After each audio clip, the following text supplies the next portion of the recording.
Mathieu Béliard, Jérôme Lacroix. Offrir des congés aux soignants sous forme de chèques vacances, proposition de loi votée hier soir par les députés avant examen au Sénat. Eux ont déjà fait une croix sur leurs vacances d'été. Ces artisans qui n'ont pas pu travailler pendant les 2 mois de confinement, ils reprennent doucement aujourd'hui.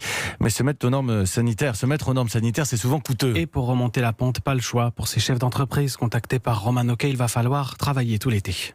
15 jours de vacances ou 3 semaines de vacances en moins, c'est vrai que c'est un peu dur, quoi. De toute façon, on n'a pas le choix. Il faut sauver l'entreprise quoi qu'il arrive, quoi. Tant pis pour les vacances en famille, le chef d'entreprise sera sur les chantiers tout l'été. Avec le confinement, Gaël a perdu 25% de son chiffre d'affaires annuel. Là, on a actuellement du travail jusqu'à fin août, entre les chantiers qu'on rattrape et quelques nouveaux qui sont arrivés. L'été va être crucial et surtout, là, on est vraiment en branle-bas de combat là, pour étudier tout ce qui s'offre à nous, quoi. Le défi, c'est aussi d'avoir des bras pour répondre à cette demande. Impossible de prendre des vacances cet été. Certains artisans ont dû négocier avec leurs salariés. Chez Martine, esthéticienne, ça s'est fait naturellement. Les salariés se sont proposés d'elles-mêmes de différer leurs vacances. Elles ont envie de sauver leur emploi. C'est une façon de participer, on va dire, à l'effort que moi j'ai fait en les mettant en activité partielle.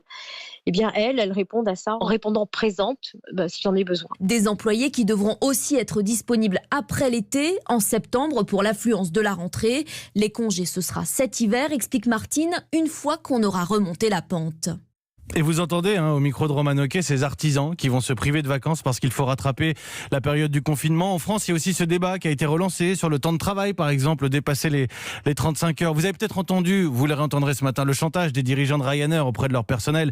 Baissez vos salaires ou on devra licencier.